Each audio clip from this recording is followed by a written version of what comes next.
Welcome back. This is Stacy from Reads of an Apple, and I am here today to sit down and fill out my bracket for the best historical romance of 2021. Earlier above in the blog post here, you can see that I already posted my contemporary romance one. In case you haven't watched that video and just kind of scrolled past it and are watching this one, I'll do a quick rundown. So this year, to decide my favorite books of 2021 amongst all 250 plus books I read, I decided to do brackets. So as you can see here, I already did fill out my contemporary one. So I did a contemporary bracket, a historical romance bracket, which is what we'll be working on now, and then I combined paranormal, sci-fi, and fantasy all in one bracket together. The links to them are all above if you'd like to use them as well. I made them in Canva. Feel free to reach out if you can't access them in Canva or you want it in a different format or something. Feel free to reach out. I've got all my info in the sidebar here on the blog.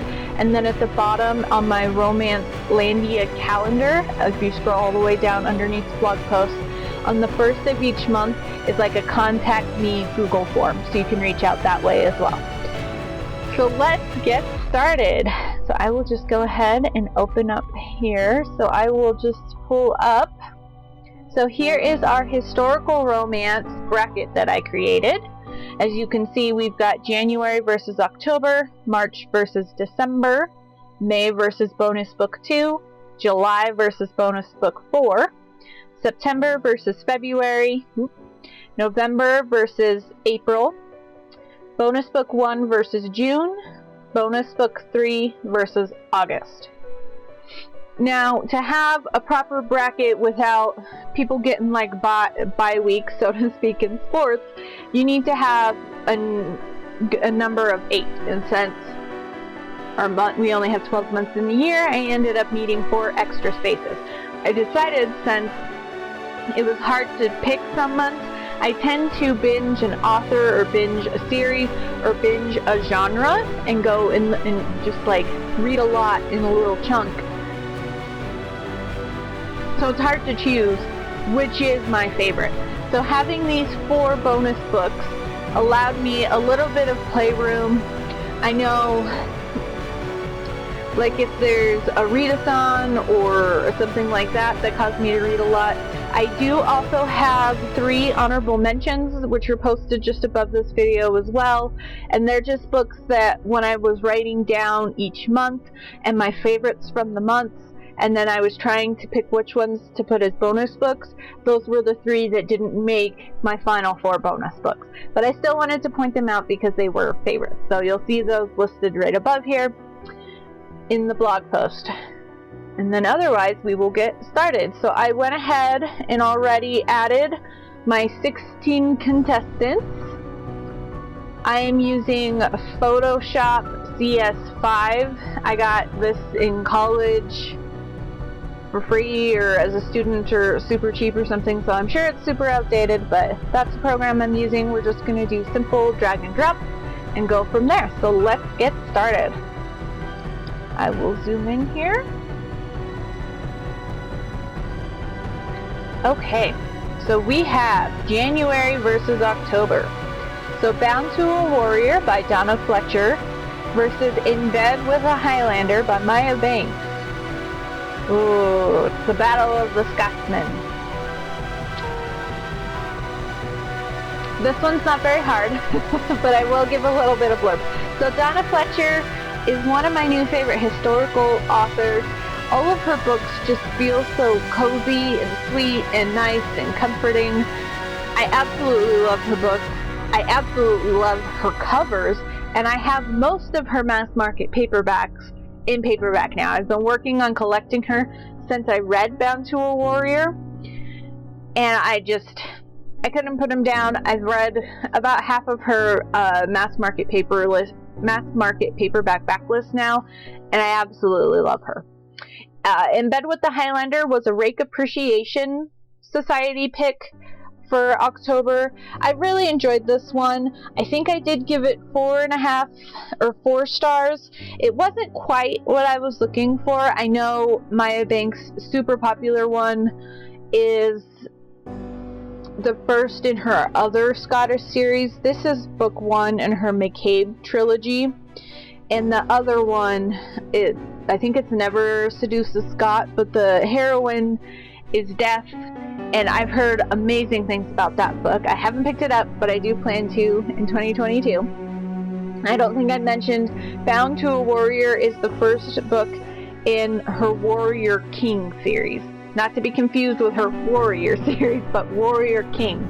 I have only read the first book in this series, and so I have the 3 others left, but I've read most of her other 4-book series, so I don't know why I never picked this one back up. But this one is a fairly easy choice for me. Like I said, it is definitely Bound to a Warrior. If you haven't picked up Donna Fletcher, I really recommend her. She's not as steamy, and she's not as... Ooh, look at this cover. Oh, it's so gorgeous. So gorgeous. And they actually are chained together through most of the story. Oh, it's so good. I got distracted by the pretty cover. I don't even remember what I was saying. But yeah, so I love Donna Fletcher. If you're in the mood for like a cozy historical and you haven't read Donna Fletcher, I really recommend checking her out. She doesn't push it like others, but I still absolutely enjoy her books. Okay, there we go. Okay, perfect. So, there's bracket 1. We are done. So next we are March versus December. So we have another Donna Fletcher. This is Return of the Rogue. This is book 1 in the Sinclair Brothers. I have read all of them. I picked up, so after reading Bound to a Warrior, I believe this was the next book I picked up. I think it might have been for a readathon or a reading challenge or something, but this has my favorite trope, which is wrong siblings. So we have Honora, and she was, by her horrible, I think he's her stepfather, wants her to marry the clan laird. And she was set to marry Cavan or Cavan, I'm not sure how to say it, but I'm gonna go with Cavan. And he ends up getting, he becomes like a prisoner of war from this rival clan and is gone for a while. Well, her father wants the deal still upheld, so she marries one of his brothers, his younger brothers. He's the eldest. Well, when they are getting married, or just after the paperwork and everything has been signed, or just before they're signing the paperwork, but after the ceremony, however that works, Cavan shows up. And so then it turns into she married the brother in proxy for Cavan. And he didn't want to be married. He just got back as a prisoner of war. He's dealing with stuff. Their younger brother was also captured at the same time. So they're dealing with trying to figure out what happened to the younger brother and if they can find the younger brother. And it's this big whole running line, figuring out what happened to the younger brother and finding him. And then, of course, his book is book 4. This is my favorite series so far as a whole from Donna Fletcher. I love this book. It's my favorite trope. And I love that once Cavan, he was dealing with trauma, but kind of got over himself, but I don't want that to come across wrong. It just was so, it's so magical. And I love Bound to a Warrior, but Return of the Rogue just hit all of my buttons, even more so because it was my favorite trope.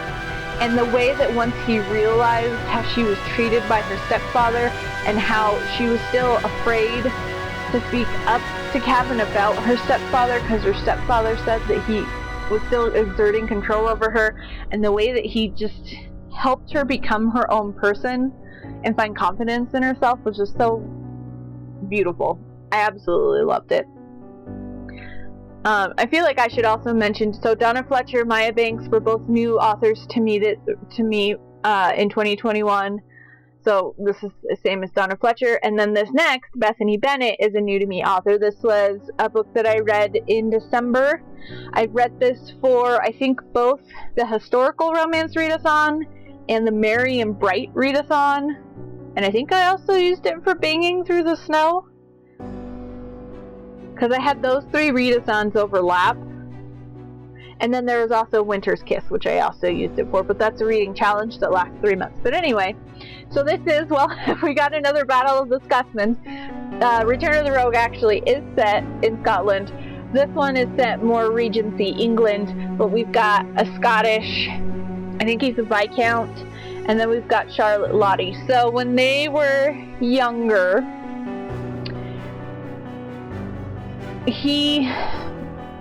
what Charlotte believes is that he was going to court her, never showed up. Somehow she got ruined from it. What she doesn't know is her father kind of told Ethan is his name, that he couldn't court her, and kind of sent him on his way, kind of a thing. So, but they run across each other a few years later. I can't remember how many, but they both changed, and they both, you could just feel that connection. And I just loved it because they become friends, and then it was just really gorgeous. I believe this is Bethany Bennett's debut book. I have the second book in her series, West End Earl, on my headboard because I really want to read it. And the third book I know comes out in the next few months. That's the second book's younger sister, and I think her pairing is going to be with a pirate that we meet at the end of this book. But anyway, I'm super excited. I loved this. I really did. And it was another new author, and not just a new to me author, but a new author. Any Rogue Will Do, I think, came out in 2020, and then the second book came out in the middle of 2021. So then book 3 will come out sometime later this year. So I'm super excited. I need to read West End Earl soon. I think I know what's going to happen. I haven't really looked too much into the blurb, but I think he's going to be paired up with like his little crony, who I think is a woman that's dressing as a man based on kind of how the character was described the few times that we saw it in this book, which would be super fun because I love the like hidden identity, cross-dressing kind of tropes too. I absolutely love it. So, as much as I love Any Rogue Will Do, I think Return of the Rogue, the Battle of the Rogues too, the Battle of the Scottish Rogues. Anyway, I think it's got to be Return of the Rogue. I read this in March, and it still has stuck with me since March. I didn't even have to look up any of its information. The only thing I did was double check names that I thought I remembered, and then looked up like series and numbers, because I didn't do that in my contemporary one and I had to make a lot of notes. So I tried to do that beforehand in this one, and for the paranormal bracket, so I won't have as many flub ups here. But yeah, and I just, her covers are just magic. I absolutely love them. They're just so, I love this artwork style where it's like a painted photo, and part of me wants to, if I can find all of the Avon historicals that were published in the time frame that these were, and get a list and try to collect all of those painted covers, because they're all so gorgeous, and that's probably too many books that I don't need, but I love it. The art style is gorgeous, the books are gorgeous, everything's gorgeous. Okay, so moving on, we have May versus bonus book number 2. So the May book is Then Came You by our historical queen, Lisa Kleypas. This is the first book in the Gamblers of Craven series. I guess it's only like two in a novella series. Book 2 is super popular because book 2 is Derek Craven's book. I still have not read that book. I'm a bad historical romance reader. I've just been saving it because so many people are obsessed with it, and part of me is worried that Derek Craven isn't going to hit as well as some of the other Lisa Kleypas heroes that I love. But I know it'll be good because it's Lisa Kleypas, and it's hard. I just trust her, and her writing is just so magnificent. This is also a book that was my favorite trope. We've got our hero, Alex. I can't remember if I want to say he's a duke, but maybe not, but he's a higher up in the hierarchy of titles. And he had a fiance who was a little more rambunctious and free-spirited, and she ended up getting in some kind of accident and passed away. So he decided he's gonna find a nice little sweet debutante that will just kind of be happy to stay home and let him run things and not really do stuff and just do the stereotypical debutante things of running the house and not really going anywhere and being wild and free. Her older sister gets approached by the person that her younger sister is in love with. So Lily, who's our heroine, decides she's gonna come back into her family's life. They are estranged except for with her sister, and try to save her sister from marrying the stuck-up aristocrat. What ends up happening is Alex and Lily get together. My favorite trope, wrong siblings. Oh, it gave me almost Viscount Who Loved Me by Julia Quinn vibes, because she's definitely the more like rambunctious, and she likes hunting, and she rides horses, and I love the dynamic between them. I love Lisa Kleypas. I read this for, I think it was a historical Hellions pick. Absolutely loved it. If anything, reading this and loving it so much convinced me more to pick up Derek Craven, because we do see Derek Craven as a side character in here. Because Lily is friends with Derek Craven, and she's the only woman who's able to like gamble at his gambling club. Because the other women there are like prostitutes and women of the night kind of a thing. So that's super fun. Then we've got Katherine Caskey, who is another new to me author this year. I have all of her books. Sadly, I found this series. So this is book 1 in the Royal Sisters trilogy.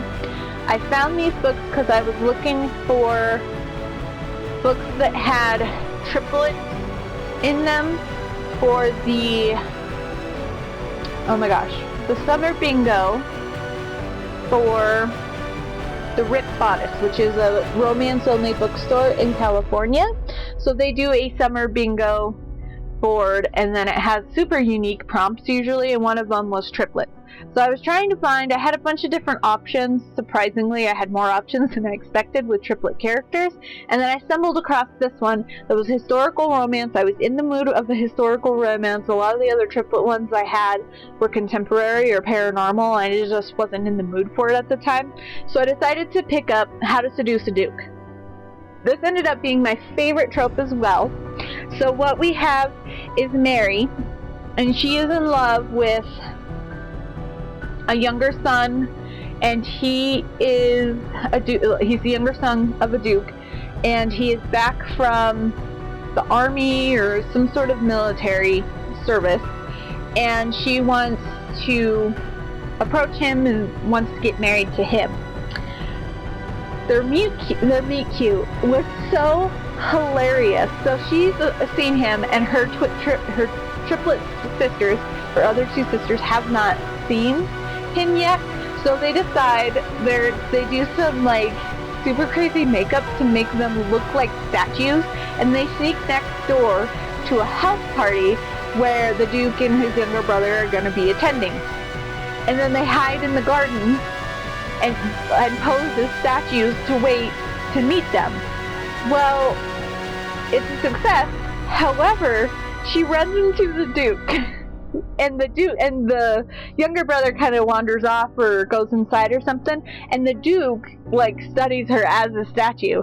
So I just loved it. Like I said, it's my favorite trope. She's so set that the younger brother is for her, and of course the Duke, his name is Rogan. He thinks she's after his brother's money, and he doesn't think she's like in it for the right reasons, so to speak, and he ends up kissing her pretty early on, and from that point on they can't stop thinking about each other, and they're always finding ways to run into each other. I absolutely loved it. I've binged almost all of Katherine Caskey's books. I have one series left to read, and I'm really sad because when I stumbled across her books, and I read How to Seduce a Duke, and I absolutely loved it. I immediately ordered a paperback copy from Thrift Books, and then I was like, okay, let's see what her other books are. So there's the Royal Sisters trilogy, and then there's like the Seven Sins series, I think, and that one says it has 4 books, but the 4th book, from what I could tell, was never actually released, or it was released for a really short time, so there's only 3 books that I was able to find in paperback. And then she has her first series, which is 4 books. I can't remember the name of that, but the first book in it is Rules of Engagement. That's the series I haven't read yet. But she passed away in 2007 suddenly, so we don't get any more books from her. I really want to try to find that last book in her Sin series and see. I've thought about reaching out to Avon and being like, hey, I've seen some places this is published and some places this hasn't been published, even if it's only an ebook. Is this book available for people to read? Because I'd love to read it. It's the last book she wrote, and I'm just so sad that I found her so late. But I'm still happy that I found her, and I was able to find all of the books that I could in paperback. I have all of the ones that have stepbacks. I have them with stepbacks. And I'm sad that we don't have her anymore. Especially because she is a newer author. It's not like, not that Lisa Kleypas is super old or anything, but Lisa Kleypas has been writing books since the 90s. So it's a different if you found her now and she passed away and it's like, okay, she's been writing for 30 years. It makes more sense to find an author who's been writing that long, who has passed away, than someone more recent, if that makes sense. Anyway, I'll stop talking about it, but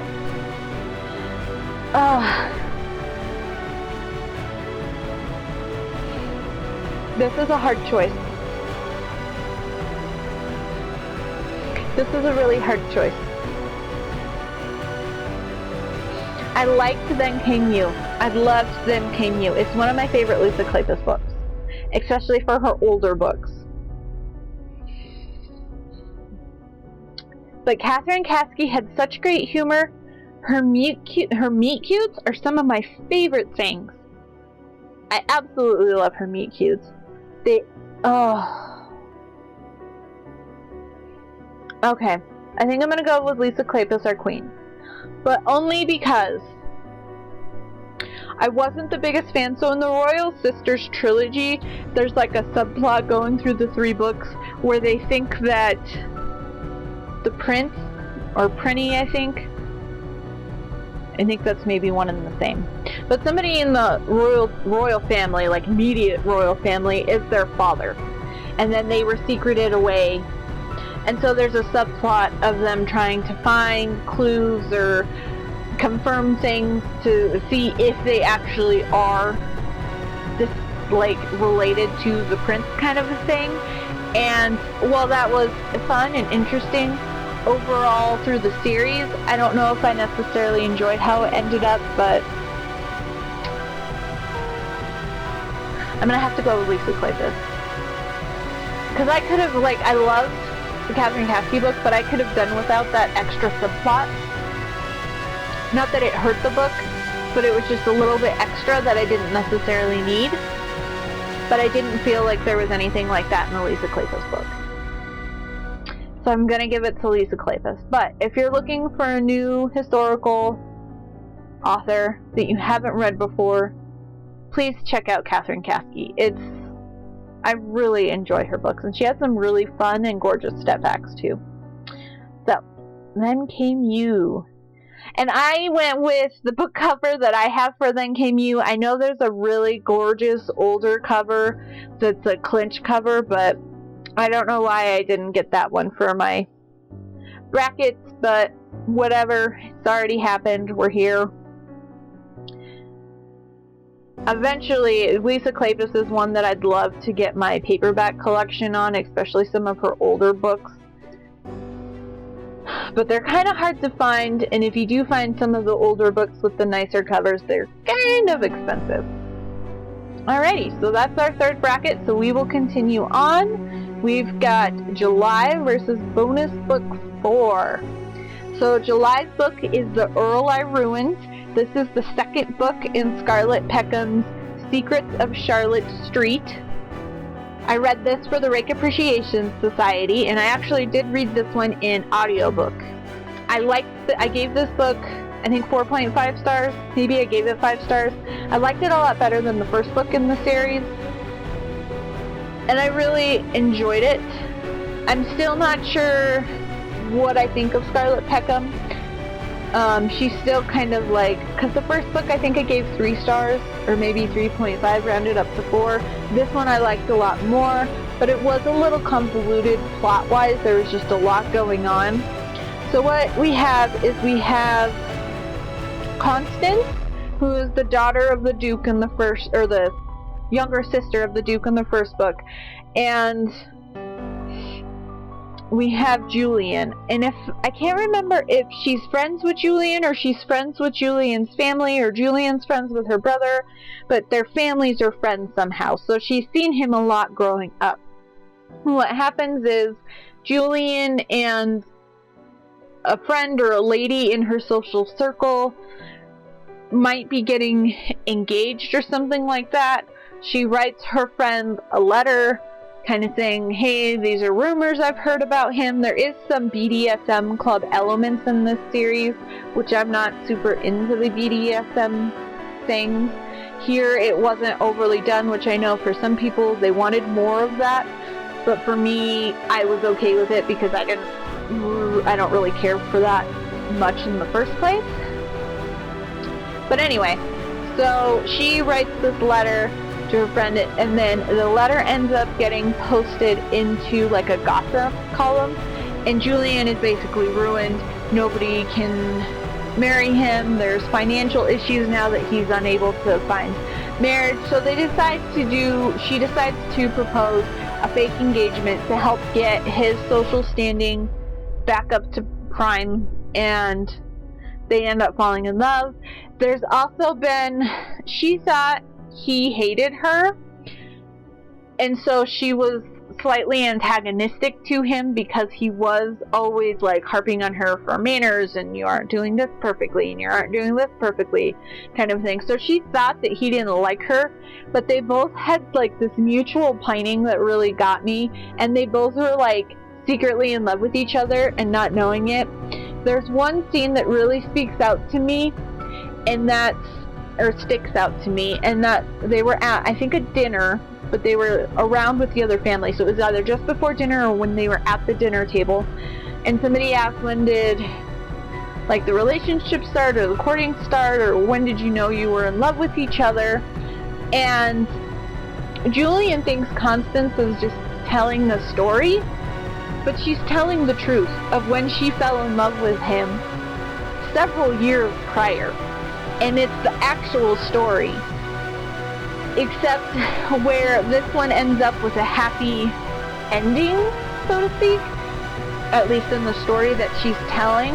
It didn't go that way, and so it's completely true up to a point. And then she says, like, he did something romantic, like brought her a flower or a note or something like that. And at that point, he's like, okay, now we're in, like, the fiction part of this. So he thinks it was all just a story that she's, like, peeling off of something true that happened. But in her POV, we see that this is what she wished would have happened, so she could have shared her feelings with him then. And it was just a really sweet moment, especially on her end, because I know a lot of people have trouble connecting with her because she's kind of prickly, or she seems kind of flighty and like gossipy. I didn't see it that way because I could just kind of tell from get-go that there was she was putting on a facade, and I was just waiting to get to the meat of why she's putting that facade on. So I kind of picked up the clues on that, but so I super enjoyed it. I haven't read the last book in the series yet. It's with like the mistress or the headmistress or whatever they call them from the BDSM club, and like a constable or a titled person who's trying to figure out the club to take them down and ruin all the people that are members or something like that. So that's book 3. I haven't read it yet.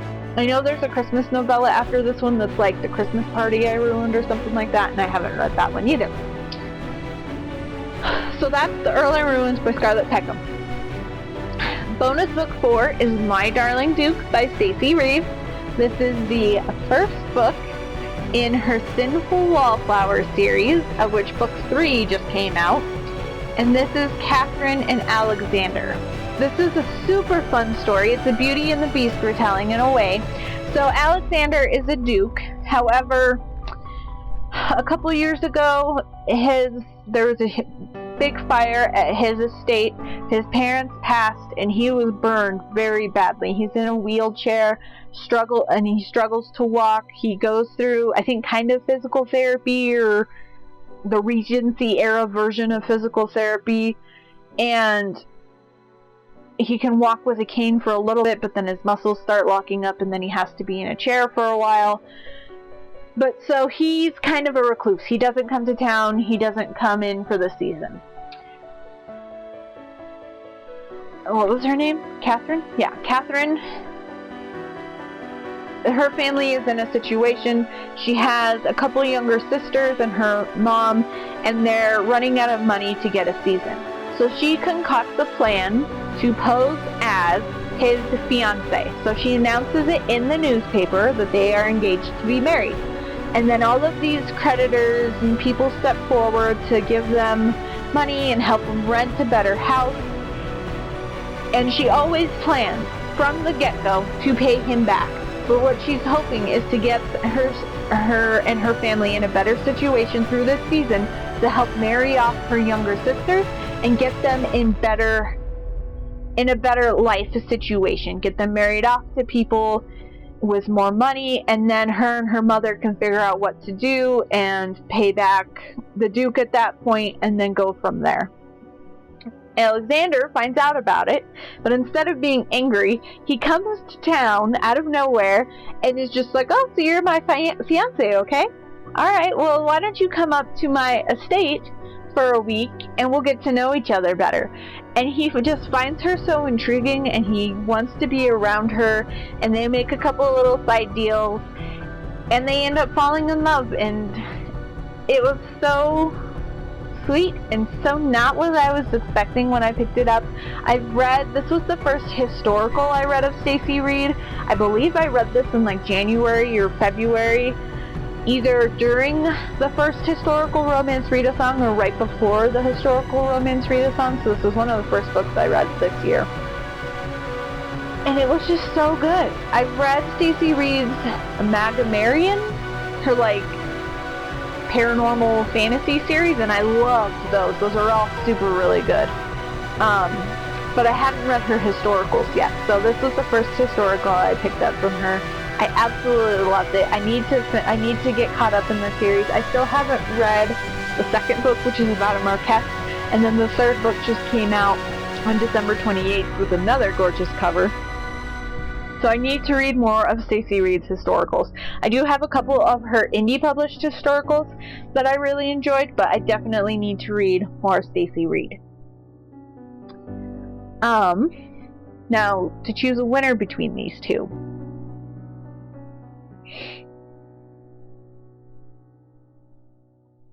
I feel like I should also mention Scarlett Peckham was another new to me author in 2021. Which is crazy because a lot of these are new to me authors. Okay, I think I'm gonna go with My Darling Duke. There's more scenes of it that have stood out to me and I still think about this book a lot, and I think about rereading it. And I read this in January, and I remembered a lot more about My Darling Duke than I did about The Earl I Ruined, and I read The Darling Duke 7 months before it, so I'm gonna go with My Darling Duke. because I obviously remembered it, and I have it in paperback. I don't own. I would get the Earl I Ruined in paperback.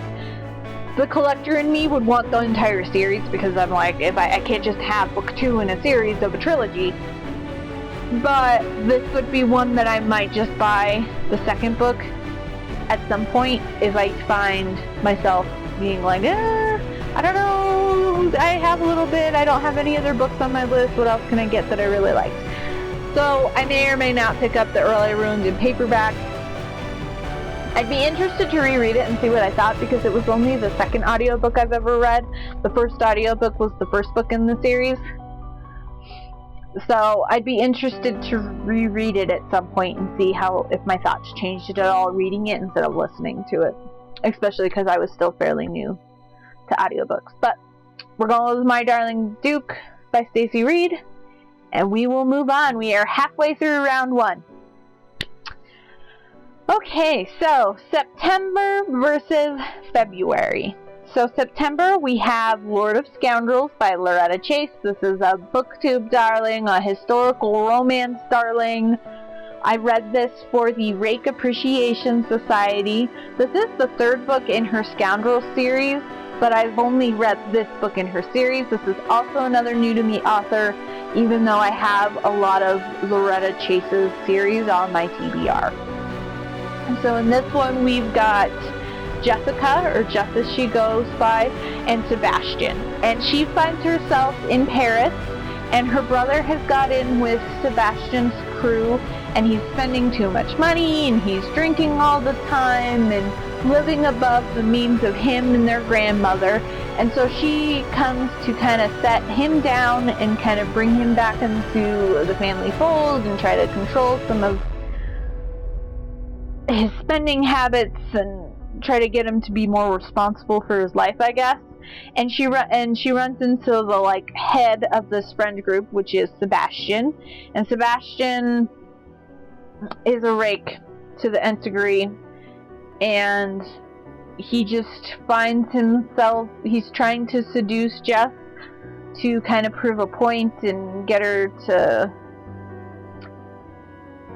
I don't know, just leave him and his friends be, kind of a thing. And he ends up falling for her pretty hard. There's some choices that are made in the book. I gave this book maybe 4.5 stars. It was either 4 or 4.5 stars. There's a couple things I didn't really enjoy, especially as we got towards the end of the book. It was also a little more, I read the first 20% of this book in ebook form, and I was really struggling to get through it, so I picked it up in audiobook form because my library had it, and I was able to easily get through it that way. I did speed it up a little bit, so I might have kind of skimmed some parts on it, but I really enjoyed it. I understand why a lot of people love it. Jess did some really cool things, but she also did some things at the end of the book that I took issue with,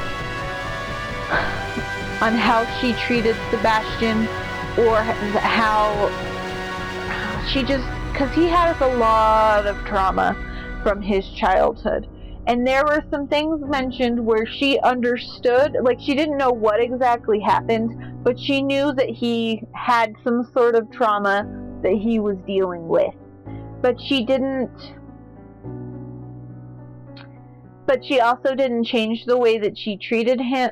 I don't know. And not that you're supposed to treat someone differently once you find out they have trauma, but I feel like she could have been a little bit more, I don't know, accommodating to him, or I just wanted her to treat him slightly different, because she was just like, oh, I know you have issues, but, and not that she didn't care, but it felt almost more flippant, and she figured out that he had issues growing up, but she didn't actually help him deal with it. And then there was a weird thing with a bastard child, and it got weird at the end for me, but I still really loved it, and I do want to read more Loretta Chase.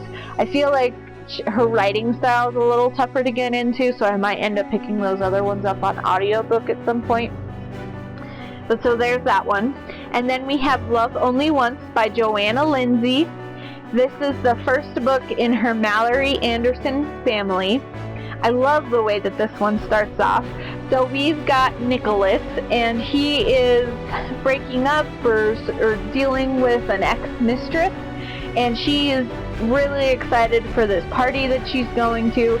She isn't like lower caste mistress, she is like a widow or a spinster or something like that, so she is still at least in society, but she is his mistress, and she's excited for this house party, and they end up kind of breaking up, and she does something that kind of pisses him off, or he wants to play a joke on her, so he sees her carriage as she's about to go to this big party she was talking about, and so he decides, and he sees a lady walking out of a house, he decides to kidnap the lady, lock him in her bedroom, and he's gonna go to the party, and she'll just have to miss the ball.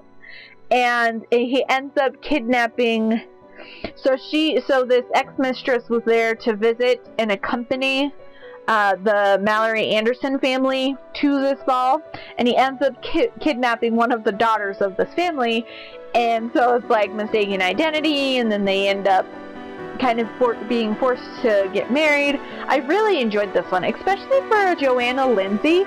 This was really great. I really liked it. I definitely want to read more in this series specifically. I know some of her other books I've struggled to get into, and they were a little on the rapey side, but I really enjoyed this one. I didn't like, so after they get married, Nicholas kind of dumps her at one of his estates with his horrible mother, and he goes off to like the Caribbean or the West Indies or somewhere to where he owns some plantations, and that's horrible.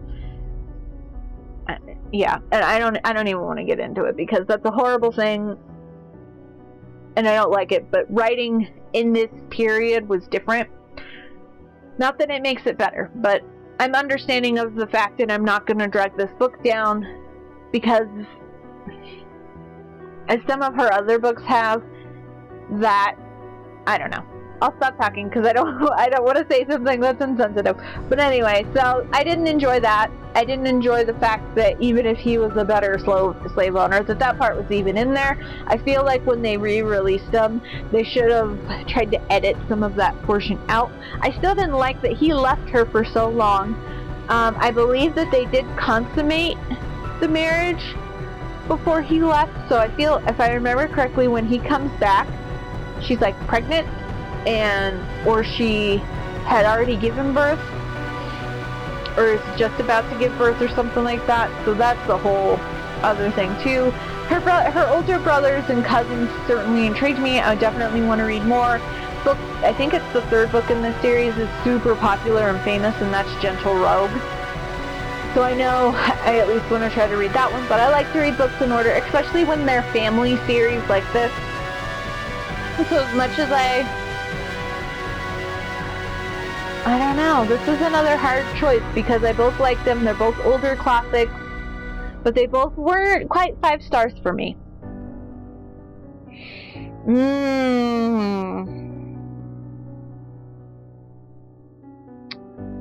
I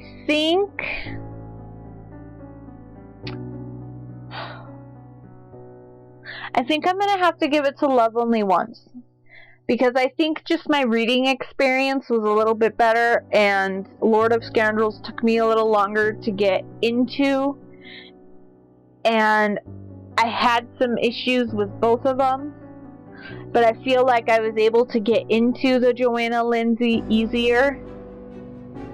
And while there were issues in the middle, I felt like it wrapped up and it finished fine. When the Loretta chase was hard for me to get into, then I was really loving it. And then the last like 10-15%, I was like, why are we imploding here? So I'm going to have to give it to the Joanna Lindsey. That one's a harder choice too. Plus, on this one, I did pull the original gorgeous old cover. Look at that eyeshadow. Ugh. So crazy. I was able to find Gentle Rogue, the original copy, for like $2 at a thrift store here in town, and so I snapped that one up because I know that's a popular cover. And I think I have 1 or 2 other Joanna Lindseys. She's not one that I necessarily want to collect, but she does have some gorgeous stepbacks that I want. Depending on how much I love the rest of this Mallory Anderson family, I might look into collecting the original covers of those ones, but it's not like a priority on my wish list kind of a thing. Alright, moving on. So we have November versus April. So, November is The Husband Trap. This is by Tracy Ann Warren. This is the first book in her Trap trilogy. Books 2 and 3 are also on my headboard to be read soon, hopefully. This is another book that is my favorite trope, Wrong Sibling. This one, oh my gosh. So we've got Violet and Adrian. Now, oh gosh, I can't remember her real name. It's like Julietta or something, or Juliana. And then her twin, and then she has a twin sister, and she was like it's like one vowel difference, so it's like Juliana and Juliana or something, like, it's like something super crazy like that, where most people call the one like Julie, and then she gets called Violet, her middle name. So her sister is set to marry a duke called Adrian.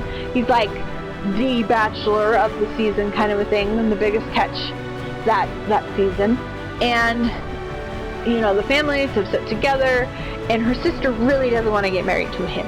So last minute, she convinces Violet to trade places, and she will go with their great aunt to explore the continent, and Violet will take her place and get married to Adrian. She agrees to this, not only because she doesn't want her family to be put into ruin and Adrian's family to get ruined by the scandal of the marriage not happening, or maybe this is happening like at the chapel while they're getting ready or something like it's either the night before the wedding or it's at the chapel kind of a thing, so it's very last minute. But she has also been in love with Adrian, or had a crush on Adrian, I guess, because it's like puppy love, not love. And so she agrees, because she wants to help keep both families from scandal, and she likes the guy, so she's like, yeah, I'll marry him. Maybe I can get him to fall in love with me. It took longer than I wanted for her to come clean about who she was, and for Adrian to find out. Although he was getting little hints of it pretty much right away, and he was like mentioning or saying things that were obvious that he noticed that there was a difference in her change, but he'd just be like, oh, maybe marriage just caused her to calm down a little bit, because Violet is definitely introverted. She's a wallflower. She's more friendly with kind of everybody, and her sister is like more vapid and the it girl of society, and always one to make a cutting comment to someone for their dress or their hair or whatnot. And so that was one issue I did have with the book. I didn't like her twin at all, and I didn't like the way that she manipulated Violet, especially at the end of the book, when her and Adrian were kind of able to deal with themselves, and at this point Adrian knew who she really was, and while he was upset about it, he knew he was in love with Violet, and he was just upset with the situation. And her sister convinces her to do some stupid things that I knew were going to be wrong, but Adrian caught on to them right away and would not let her get down on herself about it. The next book is her sister, and I kind of read the blurb because I was like, how are we going to redeem her? And I feel like she gets sent to, I want to say, Ireland, and kind of to, I don't know, reassess her life and do penance for the scandal that she put the family through and all this stuff. And she's just kind of set that she needs to find somebody titled to marry, and she starts to fall in love with an Irishman, and he's actually a titled person, but he doesn't tell her he's a titled person, kind of a thing. So I'm definitely intrigued to see how she's redeemed. I just haven't picked it up yet because I haven't had free time to kind of read whatever I want. And when I haven't been in a historical mood. I've been binging like Claire Kingsley, which is small town contemporary. But when I'm in a historical mood, I have those two books, and then the West End Earl by Bethany Bennett, which I talked about when I talked about up here. But anyway, so those are the 3 books I have in my headboard. All historicals, all I really want to get to. Next, we have Elizabeth Hoyt, Notorious Pleasures. This is the 2nd book in the Maiden Lane series. There was a huge binge of the series earlier in the year, like Jess and Reed's Romance, Crystal's Bookish Life, Jen from the Book Refuge, Neverland Pixie. A bunch of people read the series, so I jumped on, and then they announced they were going to do a live show just discussing the series. So I jumped on the bandwagon. I've been wanting to read Elizabeth Hoyt. She was another new author to me this year, same for Tracy Ann Warren. But a lot of people skipped this book. It's book 2, and there was people that were warned that it has cheating. Technically, yes. However, and this is what kind of bothers me, is it's my favorite trope, wrong sibling. Now, we read My American Duchess recently by Eloisa James, which is also the same kind of trope. And it's the same kind of thing, and it's the same kind of deal. But anyway, so we've got Lady Hero. Her family has arranged a marriage to another duke, because her brother is a duke. He's the duke that's like, in the series, he's like the real, because there's like the 3, I kind of grouped them, and a lot of other people did, in like 3 little story arcs within the 12-book series, and there's 3 books that are like the Batman books, which are the Ghost of St. Giles, and he's the 2nd book in that one. I want to say he's like Duke of Midnight, but he's like the more Batman-esque one, because he's a duke and he's got like a secret lair under his house, and he's got a butler who's like Alfred, and I really liked this book too. His book was also my favorite trope, because he falls in love with the cousin of the lady that he was intending to marry. But anyway, so Lady Hero is basically arranged marriage to another duke. And she meets and starts to fall in love with this duke's younger brother, Griffin.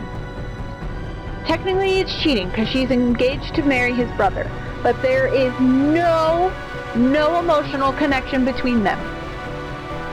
When they were both approached with this marriage, they were just kind of like, if this is gonna be what you guys agree, I'm not gonna fight it. They kind of feel apathy towards each other. They don't even really like each other or know each other, so while technically it is cheating, I get really frustrated and want to stand up for this book, because there are books that have more cheating in it, like My American Duchess by Eloisa James, which I don't consider it cheating, but she thinks she's in love with the brother that she's engaged to while she's falling in love with his older brother. Here, she's not in love with him. She doesn't even really know the dude or like the dude. He's just a duke. But she feels stuff for his brother, and I feel like Elizabeth Hoyt did such a good,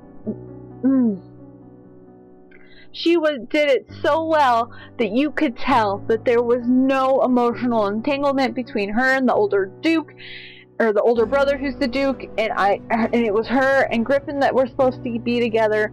I didn't consider it cheating. I obviously absolutely love this trope, and so sometimes you do have to toe the line there of cheating, but that doesn't bother me as much. It's more of the lying aspect that sometimes causes issues, and then I sit here and think about it, and I'm like, I don't like angsty books, but my favorite trope is wrong sibling, and inherently, that can have a lot of angst.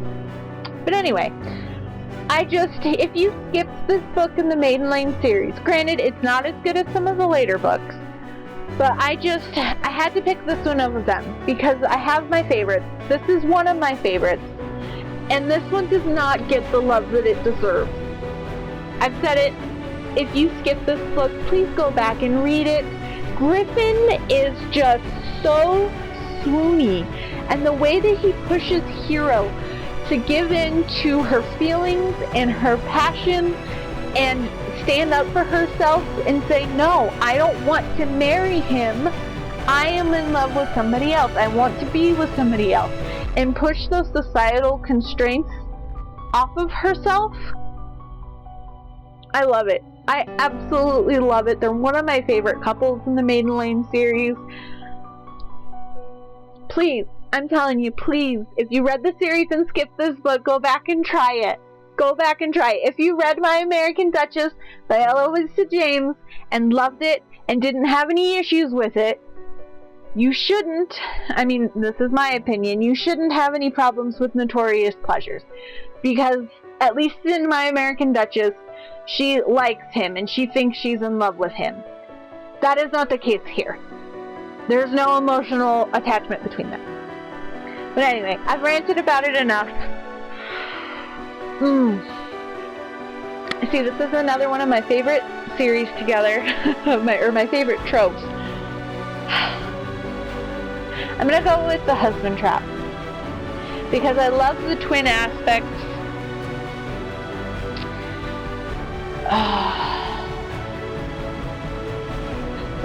I'm gonna go with this one. It hit my emotions a little bit more, and I could really connect with Violet a lot more than I did with Hero. But I still absolutely love Notorious Pleasures.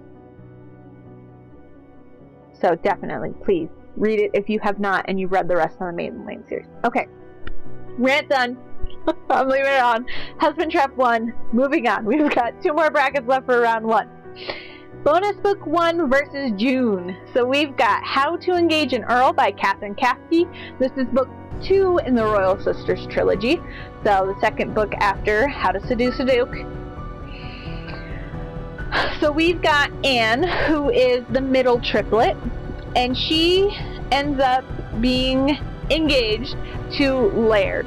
So what happens is they're at a ball at his house in the city, in London, and there is rumor or some sort of type of evidence that they need to help prove their lineage, that he has come in to contact with or proper ownership of, or like there's some sort of letters or something that she has to try to find. So what happens is they try to distract the Earl when he's down in the ballroom at the party. And then she sneaks off to go into his personal chambers and try to find them. Well, he ends up going up to his personal chambers unexpectedly and finds her in there and mistakes why she's there, but she kind of plays it up. And then they get found out, which, come to find out, a little bit of spoilers, but it's kind of planned by, because the sisters have like this 3 or 4 elderly aristocrats that are kind of taking them under the ring and are playing matchmakers kind of a thing. And so the one that's helping Anne, or is doing Anne's matchmaking, is choosing to set her up with this Earl. And it's really, like, that part of it I really enjoyed of the whole series, how these 3 older aristocrats and then an older widow aristocrat lady kind of were just like using their sisters and matchmaking them so they could find people to love them and find new family and homes, because they lost their adoptive father before they came to London in the first book. But anyway, so this is their meet cute, is her ransacking his chambers, and then they're almost immediately found out, and she kind of, I can't remember if somebody in the crowd that sees them mentions it, or if she kind of brings it up, but so then they end up kind of fake engaged, and they fall in love, and it was really fun. The step back is really cool. So this is the front of the book, and then on the spine is like a sheet or shirt or something that they're tugging over, and then on the back of the book is the Earl. So it's like one picture that wraps around the whole book. So it's super cool. And that's actually, when I saw the step back before I knew these books, and I thought, oh, that's cool. But then when I found them for the Rip Botted bingo, I realized after this book came in, because I got all the Royal Sisters trilogies together at the same time, and it came in and I saw the step back, I was like, oh, I've seen this step back on Step Back Saturday. But anyway, so there's that. I really enjoyed it. I liked the third book in the trilogy as well. It's not on here, as you can tell, but I didn't like it quite as much as the first two, because it kind of dealt more with the royalty aspects, and the sister was like having like psychic visions kind of a thing, but that wasn't pushed enough for me. She would just have a dream like once a book kind of a thing, and I wanted her to either be more mystical or have her at least more visions or sense things that she dealt with in her book, and it just kind of was barely. It was mentioned more in the first two books than in her book, so that bothered me a little bit, because I wanted that mysticism part of her character to be pushed a little bit more. But there was also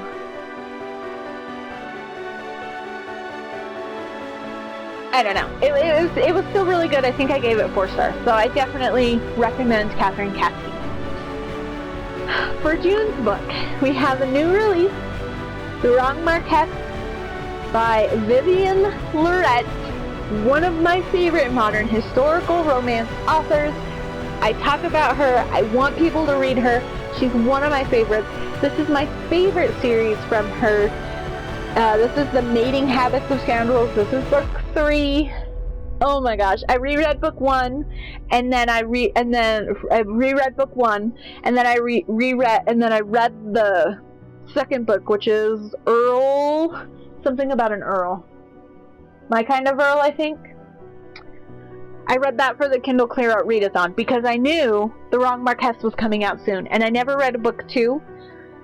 So I was like, I need to read book 2 before book 3 comes out. How did I not ever read this? So I reread book 1, read book 2, and then I read this book when it came out. Oh my gosh, this is one of my favorite Vivian Lorette. I'm so excited. The 4th book comes out May 24th, I think. The end of May, whatever the romance release date is, the last Tuesday in May. That's when it's coming out. I have it pre-ordered. The cover is gorgeous. This cover is absolutely gorgeous. I absolutely love this yellow gown. This is one of my favorite covers from her. Oh, it's just so gorgeous. But anyway, so we've got Elodie and Brendan. So the theme of the series is there's 4 friends, and they're not quite wildflowers, but they have a tight social circle, and they don't really talk much about themselves. But they've kind of been having troubles finding husbands. So in the first book, which is Lord Holt Steals the Bride? Lord Holt Kidnaps the Bride? Lord Holt something the bride. I should know this better. I love this series. But anyway, so they decide to write like a handbook, The Mating Habits of Scoundrels, which is the name of the series, to help future debutantes know this man's a scoundrel. He has these sort of attributes. He acts this type of way. He's not going to make a good husband or a good prospect for a match, kind of a thing. So they each take little chapters of the book to write and do different things. So this one is the 3rd book, and Elodie has been in love with her next door neighbor since they were practically children, and she had, I think it was her father pass away. It's been a while since I've read it, but so he comes over and they kind of connect in their grief because he had lost his mother or somebody like that, and there's kind of been an unspoken understanding that they'll eventually get married, and they've been best friends since they were super little. He's always been like teased to her, and then it became more, and so she's just she considers herself practically engaged. So the way that she acts in society is more like she doesn't need to find a husband, kind of a thing. So then comes across Brendan, our Marquess, and he sees, and so when she's working on trying to write her chapter of this book, she comes across Brendan, the Marquess, and he thinks that she is trying to like trap him in marriage or go after him. And so he keeps like trying to like stop her in her tracks and layway her, and she becomes friends with his sister, who is getting a book. She'll be book 5, which I'm super excited for. She announced at the end of this book that Prudence, so one of the original 4 members of the group, is the next book, and then the Marquess's younger sister, who's a new friend, is going to be book 5. So I was like hoping throughout this book that his sister would get a book too, and not just the 4 main friends. But anyway, I digress. So she becomes friends with him. He thinks it's a way to get close to him so she can marry him because he sees that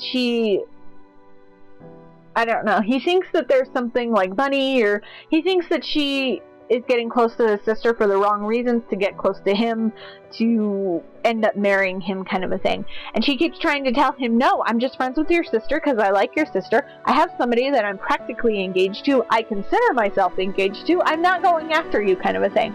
And he sees how much this other guy that she thinks she's in love with gaslights her and keeps her on a string until he needs her, and then he's off doing this and off doing that, and they just keep running into each other, and he just can't stay away, and it very quickly, like, I wouldn't say it's a true enemies to lovers, because she's never, like, really antagonistic to him.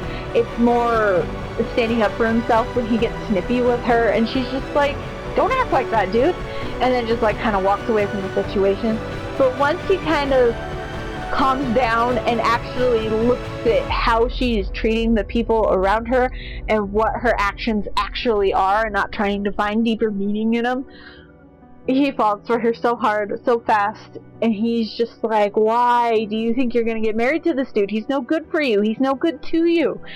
Oh, I read it in one sitting. I could not put it down. I read it, I don't think it was on release day. I think it was like, because it came out on like a Tuesday.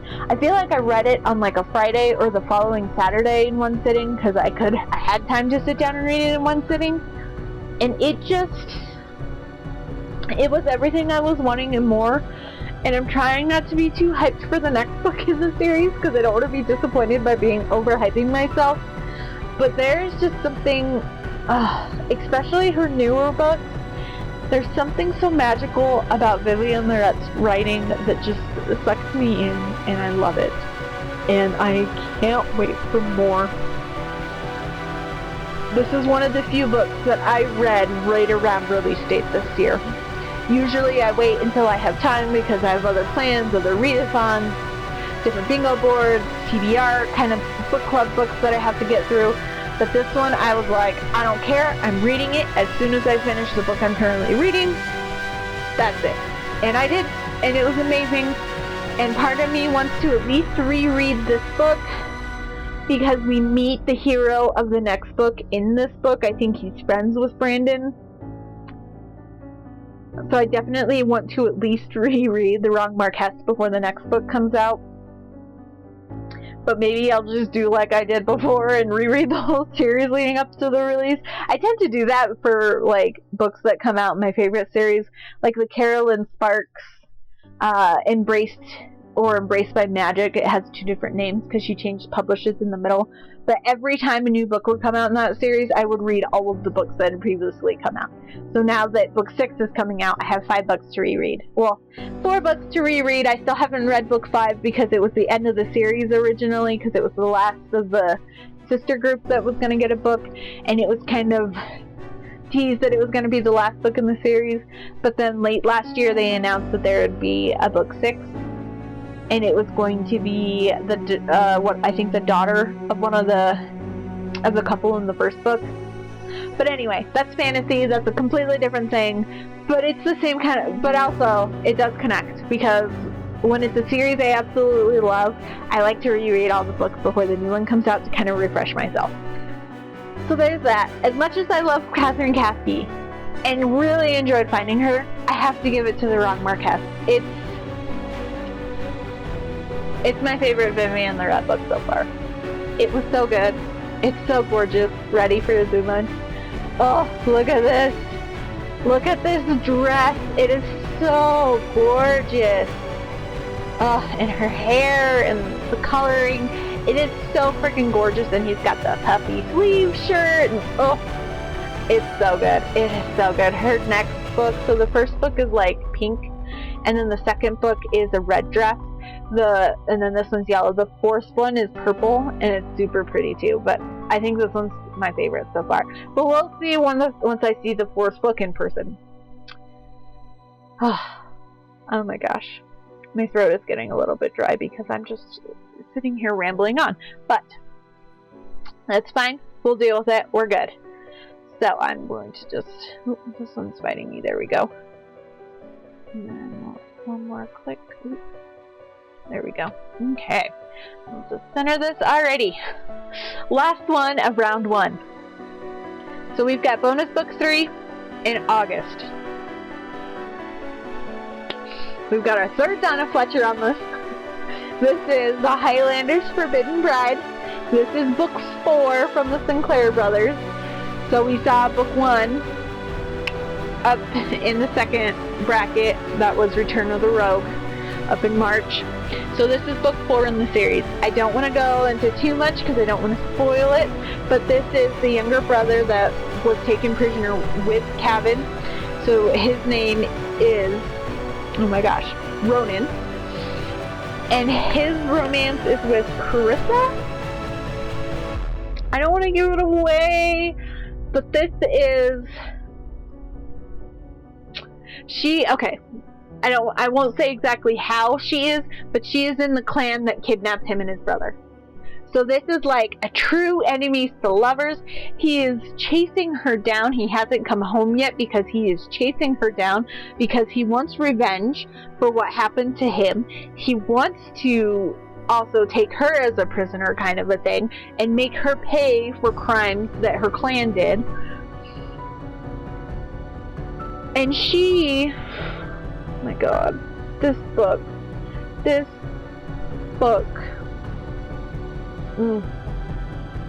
I didn't even think about this when I put it on here. I was just like, and my bonus books, I was like, no, this one's better than this one kind of a thing.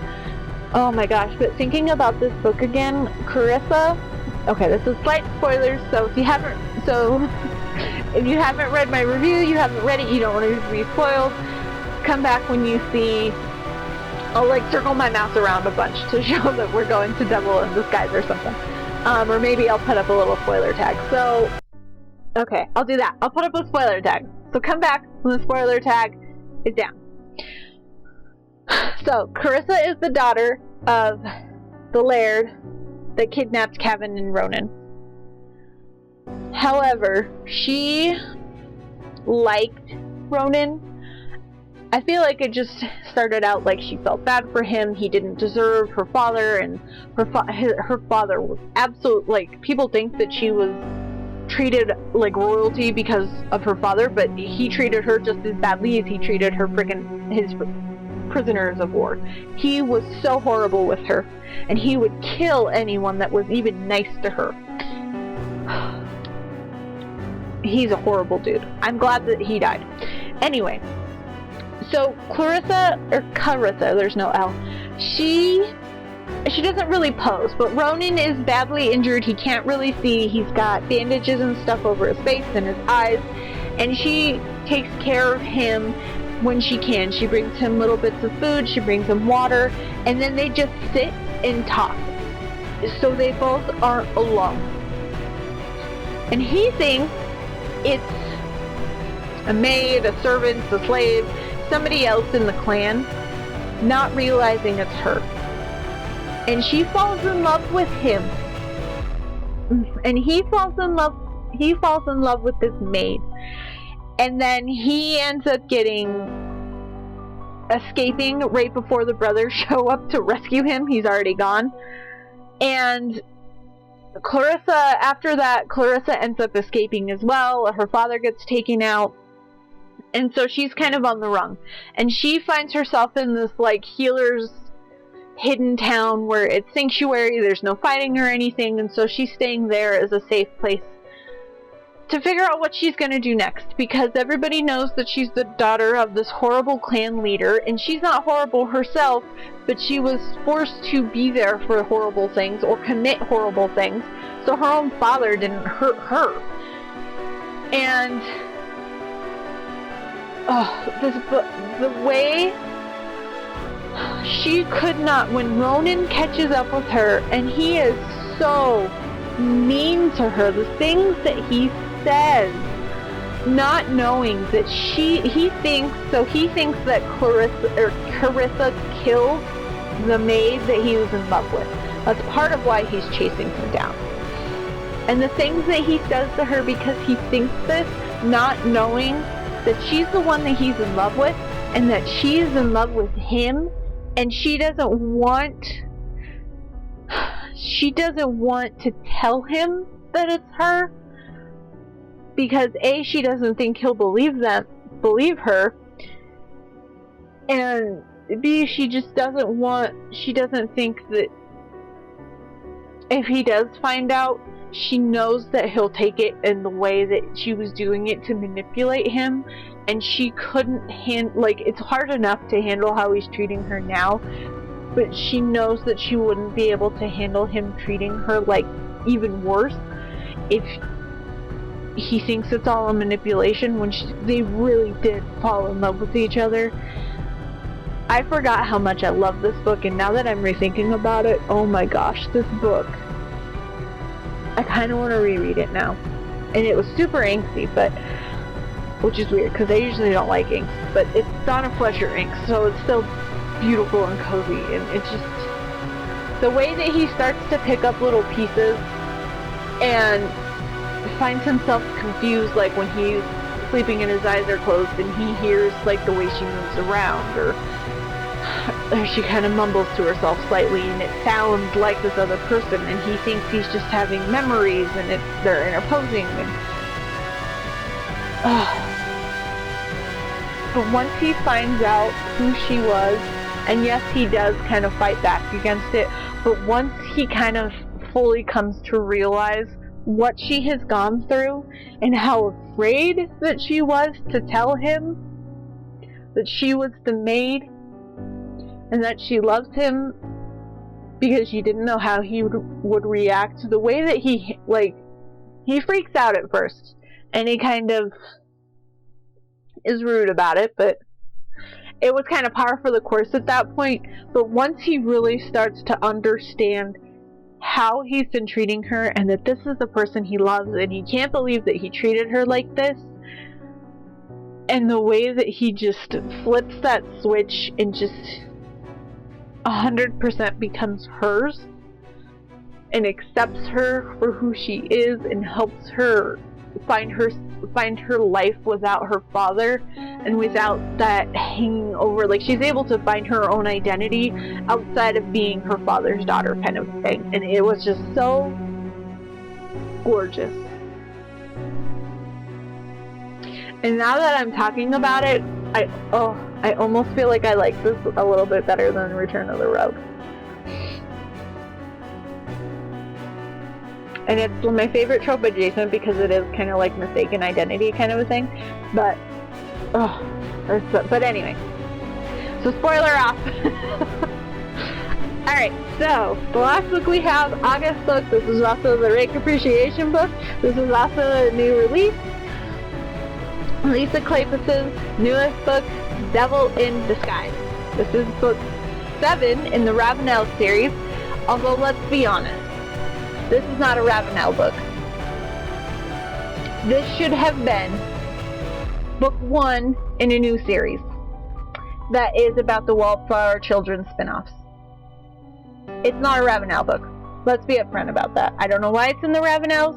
Technically it says it's in the Ravenels Meet the Wallflowers, but it's not a Ravenel book. It is a Wallflower book. We have Merritt, who is the daughter and a widow of, oh my gosh, I completely just lost his name, and he's my favorite freaking character. It's the couple from It Happened One Autumn, Westcliff. He's my favorite Lisa Kleypas hero, by the way. And so she is running her deceased husband's shipping company, and in comes Keir. He is a Scotsman, so we've got two Scottish going up against each other again here. So he is a whiskey maker, and he's bringing in whiskey to possibly sell, and one of them is to Ivo Jenner's club, which is now run by St. Vincent, who's our Devil in Winter character, and a popular Lisa Kleypas hero that people love, which I love him too. He's just not my favorite. But so This felt like she wrote this during the pandemic, and I read this pretty shortly after it came out. This was also the Rake Appreciation book chosen. It came out the end of July, and I didn't read it till like the beginning of August, but I read it as soon as I could get to it. And I also I'd reread The Hathaways earlier in the year just for fun and because that's my favorite Lisa Kleypas series. But then I also reread the Ravenels leading up to the release of Devil in Disguise because I wasn't sure how it was going to fit in, and everybody was speculating because Devil is in the title, and all of the books that have Devil in the title are related to St. Vincent somehow. And the way that it was handled was so well done. I loved Merritt and Kier's connection. There's a scene in the beginning where she shows him a typewriter for the first time, and so she types their names, but because it's an old typewriter, there's not a space between their names. And then she just kind of rips out the paper and tosses it because they don't need it anymore. And he picks it up and sticks it in his pocket, and this is like the beginning of the book. Oh my gosh. And because she's a widow, they get steamy early on, and then things happen. And Kier ends up being targeted by some assassins and people and loses his memory. But he only loses the memory of like the last couple days. So he doesn't realize the connection that he developed with Merritt, but he remembers like arriving and coming to her to get their ship problems figured out because he came to her because there were problems getting his whiskey unloaded, and there's like time frames on when you have to unload everything, and I don't know, crazy shipping logistics kind of stuff. So this felt like a love letter to historical romance fans. It was just so gorgeous. It was so well done, and it felt like the pick me up that we all needed after 2020. And I say that, yes, I did, and I say that, I don't know, it's hard for me because I did feel stressed during 2020. Everybody else did. Increased stress, increased worry, and whatnot. However, it was different for me because I work for a lawnmower repair shop, and technically, we were considered an essential business. So my daily life didn't change that much. I went to work every day like usual. The only thing different was we put up a big plastic thing that hangs over our parts counter except for a couple inches so that there was that distance, and then we wore masks, and then we had like the sanitizing stuff and like that. But anyway, like our daily job didn't really change much. I feel like we were actually busier because everybody was at home looking at all their old lawnmowers and handheld lawn equipment and junk that hasn't been working for so long, and they were home doing more yard work because they were home and looking at their yards more often, kind of a thing. So we actually were more busier than we were expecting, and even than the previous year on a normal summer. But anyway, so it was still stressful, but I feel like just it was more of my normal stress that we feel in the summer than I feel like the stress that other people went through, but it was still more stressful because of the pandemic stuff. But anyway, it just felt like a love letter, like I said, to historical romance readers, and it was everything good about Lisa Kleypas. The amnesia trope was so well done, and you could just feel the connection between them from get-go. And it was just so beautiful, and it was so gorgeous. It was really good. It's hard to choose if it's my favorite in the Ravenel series.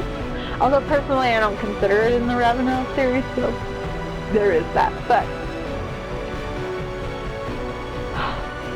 to choose between these two, when I first looked at this, before I started rambling on, my thought was, it's going to be Lisa Kleypas. But once I started talking about the Highlanders' Forbidden Bride, and thinking about the plot, and how that book made me feel reading it, and just the emotional turmoil that Ronan and Carissa felt. Oh. I feel like it hit me deeper in my soul than Devil in Disguise did. And I hate saying that because Devil in Disguise was so good. Oh.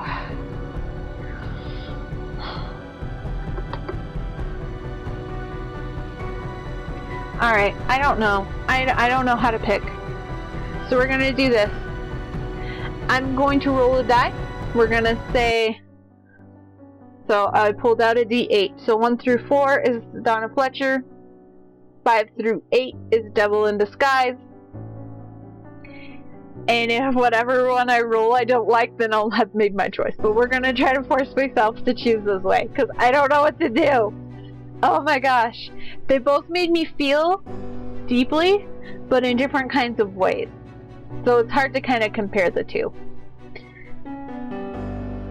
But my first knee-jerk reaction before even thinking about the Highlanders' Forbidden Bride would have been The Devil in Disguise, but I also feel like that's part of the hype of this book and so many people loving it. It's also slightly influencing me, and while I loved it and I thought it was amazing, I don't know if it's the best book that Lisa Kleypas has written. 4. So we have the Highlanders' Forbidden Bride. Am I okay with that? Am I okay for that? I am. And I think, like I just mentioned, the pressure to choose Devil in Disguise because so many people loved it was slightly was slightly causing me issue, because when I was talking about the Highlanders' Forbidden Bride, I don't know if you could tell, but I was tearing up thinking about it. And it just, what Carissa went through. I gotta give it to but Devil in Disguise was amazing. I can't say it enough, but I gotta give it, I just gotta do it. It won the role. It won the role. I'm gonna say that, but I'm okay with it winning the role. If I wasn't, then I would have known, okay, I made it if I wasn't okay with it, then I would be like, okay, I made a decision, I just didn't want to accept my decision kind of thing. But no, I'm okay with this winning, and I feel a little bit relieved that it won the die roll. So, there we go. Highlanders' Forbidden Bride has won. So I will zoom out here, we are at the end of round 1. Yay! Okay. Holy cow, Lorette. I don't know what I was doing over there. Okay, so we are going to save, because I want to, okay, so I'm going to save this real quick, and we are going to save this as Historical Romance Bracket Round 2. Okay, for PNG. Okay, save. Alrighty, I'm going to take a drink of water, and then we will continue on here. So hold on 1 second.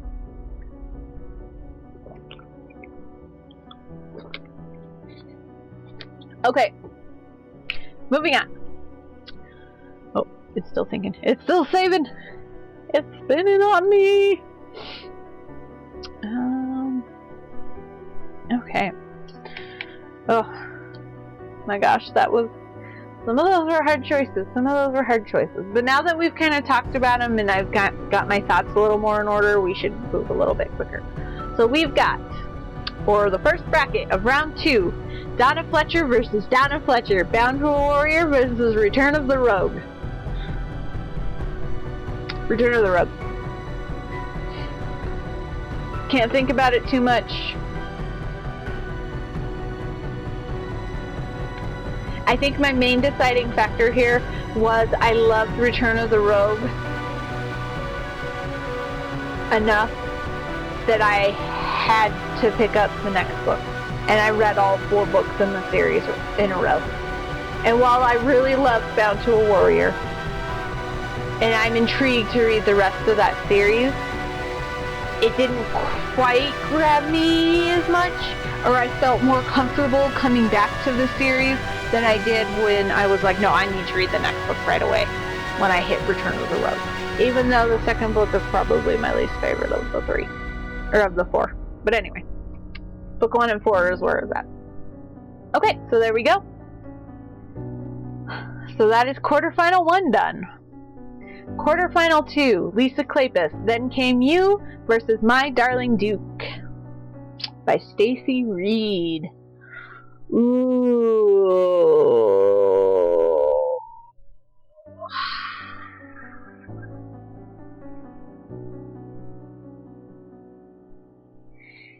I feel like My Darling Duke sticks out in my brain a little bit more.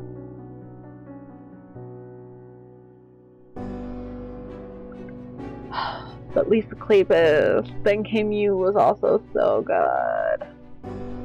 And I loved Alexander. Although it was slightly weird because that's my brother's name, but...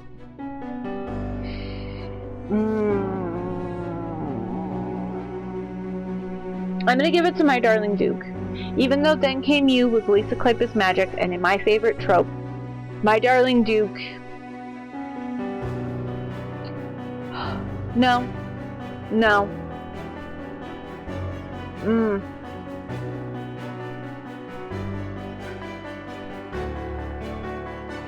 I don't know. Oh my gosh. I'm gonna give it My Darling Duke. See, I said I'm gonna choose My Darling Duke, but now I don't know. So I'm gonna go with Then Came You. Because I was like, I'm gonna go with My Darling Duke, and then I immediately was like, wait a second. So because I wasn't 100% on board with My Darling Duke, I'm gonna go with Then Came You. And that feels a little bit better. Yeah, I feel more comfortable choosing Then Came You.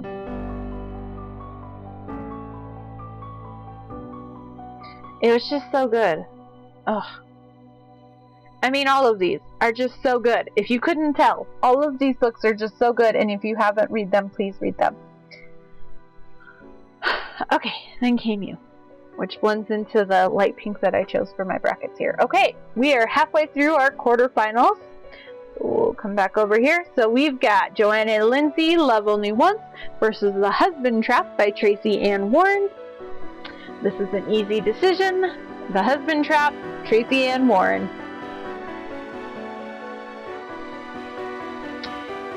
Oh, this book was so good. I'm super excited. I'm excited for the sisters book because I'm excited to see the sisters' redemption.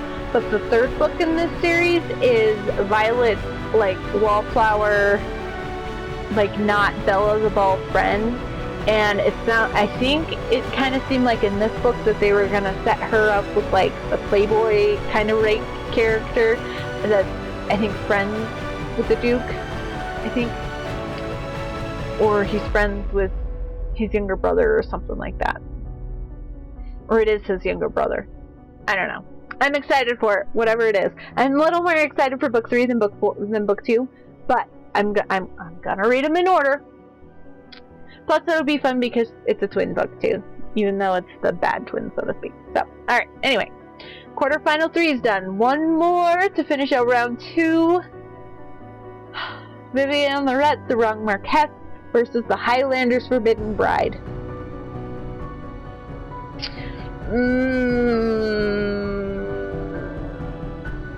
The Wrong Marquess.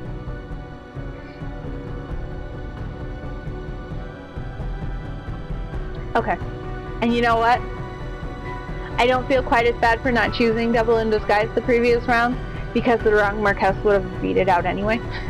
So, hey, and we'll give a little more love to Donna Fletcher. More people need to read Donna Fletcher, I think. But I love her, so that's just me. Okay, perfect. So, quarterfinals are done. Holy cow, that actually was super quick. Look at that. Oh my goodness. So we've got semifinals and then our final round. We're almost done. That first round takes forever because I go so deep into all of the books. But then once we get to the after that first round, I feel like it goes so quickly because all of my thoughts are already set up in my brain. And I need to make sure we are on round 3. Yep, we're round 3. Okay, save. Okay. Okay.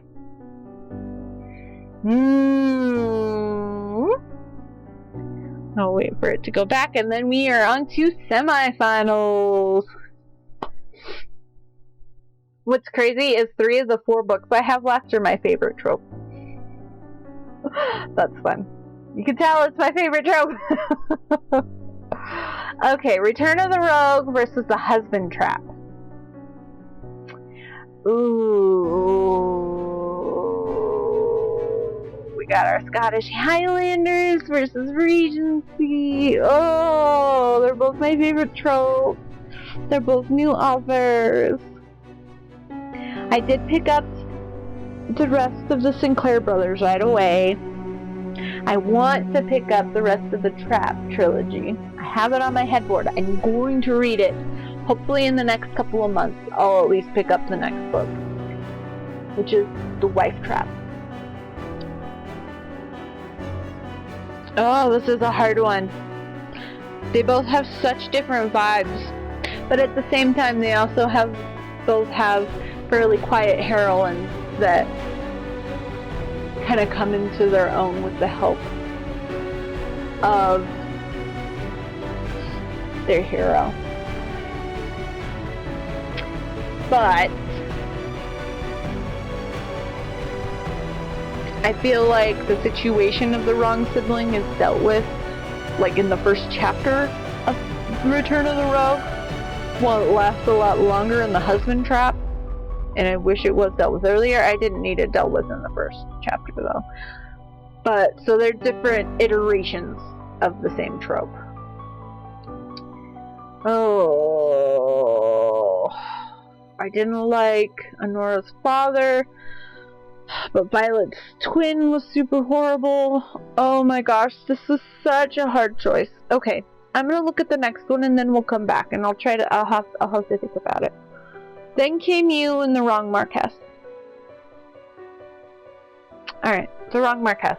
I loved Then Came You, but The Wrong Marquess. I gotta give it, I just gotta. It is so good. And I don't know if you watched my contemporary video, I don't think I pointed it out, but I made my finalist squares a little bit bigger in size than the other ones. So these ones are a little bit bigger. As you can tell, like size different slides. And then obviously our winner is the biggest, but okay, there we go. Wrong Marquess. Back over here. Has my subconscious made a decision yet?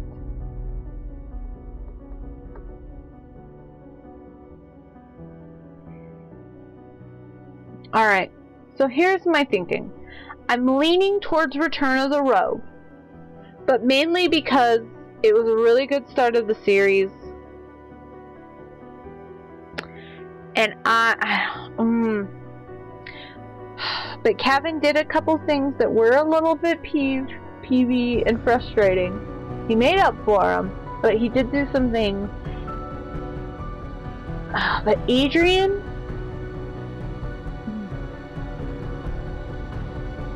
Alright, I gotta give it to Return of the Rogue. It feels right. It feels right in this moment. Oh, look at this gorgeous with the flowers and the castle in the background. Oh, it's so gorgeous. And I know it's all glitchy because I haven't pressed enter to get it into its normal HD resolution. But I was like, what is the word? Computer words. And I actually said computer properly. A lot of the times I say computer because there's the Lego City video game and the like assistant detectives that you just like he's your detective partner that you play with in the game. He says computer. Ever since I played that game, I tend to say computer. But anyway, so that's a fun little side story. Okay, so we will go back out. Our semi-final round is over. We are down to our last 2 books. We're going to save this so I have all of my rounds. This should be round 4. We'll just double check. 1, 2, 3, and 4. Yep. Okay. Alrighty. Save. Okay. Alright, and I see now. I already kind of know. We've got Return of the Rogue and the wrong Marquess. And this one is a fairly easy one. I gotta give it to the wrong Marquess. I love Return of the Rogue, but I gotta give it to the wrong Marquess. It was everything I wanted it to be and more. It blew me away, and I'm so hyped for, like, I've always been excited for the next Vivian Lorette book because I've really enjoyed her series. She has like a matchmaker one that it's not my favorite, but I enjoyed it, but it's not, I don't recommend starting with that series because I feel like it doesn't have quite the magic that her other series has, but anyway. I gotta give it to the wrong Marquess. It was just, oh, look at this cover. It's so gorgeous. Oh, I love it. I love it. The why is like this book came out last year. Keep these covers, please, publishers. Please, these covers are so gorgeous. I would buy this cover in art. I totally would. It's just so gorgeous. Oh, the way that they're looking at each other and the clinch and his arm muscle. Oh, it's so good. Alright, so there we have it. Let me save and then we'll zoom out. Alright, so this is going to be final. We have our winner. My number 1 historical romance for 2021 is The Wrong Marquess by Vivian Lorette. Book 3 in her Mating Habits, the Scoundrels series. And like I said, book 4 comes out in May, and there will be a book 5 that the Marquess is sister. Oh, look at that. I feel happy. I feel I'm okay with this. I like how it turned out. I'm not surprised the wrong Marquess won. It was up against some toughies there in that bottom one. I think next year I am going to do brackets next year, but I might change up where the months are. This year I was like 1, 2, 3, 4, and I tried to like space them out. But next year I might just do them randomly and just do like number 1 through 16, and then just do like a random number generator and see if that kind of shakes things up a little bit more. Although I feel like January versus October, they're at least far enough apart. And then the bonus books. But I think I want to do 2 bonus books on this side and 2 bonus books on this side next year, instead of having, because I feel like a lot of the time this, or at least the 2 brackets I've done now, the left hand side has been a little bit harder because there's no bonus books. But 4 of the bonus books are on this one. But I don't know, but then this one was a bonus book and it almost won anyway. So who knows? Alright. Anyway, so here is the end. We are done. This is my final 2021 historical romance book that won as best of 2021. Honestly, any of these 16 plus the 3 honorable mentions I have above, you would probably enjoy if you like historical romance. Feel free. I have my word cloud that has all of the tags. Definitely check out my 5 stars, or I tag all of these historical romance. I also have a lot of these I've also read during the historical romance readathon. So if you're looking for specific prompts or something, check out that tag. That's HR readathon, all one word. And that's also in my word bubble, word collage. What are they called? Word cloud. I can never remember that. But anyway, so there's that, and we are done. I have 1 more left. Next will be our fantasy, sci-fi, paranormal bracket. I've combined those 3 subgenres, and then we will wrap things up for my favorites of 2021. I hope you enjoyed watching this video and see me kind of work through my thoughts and talk about these books for a while.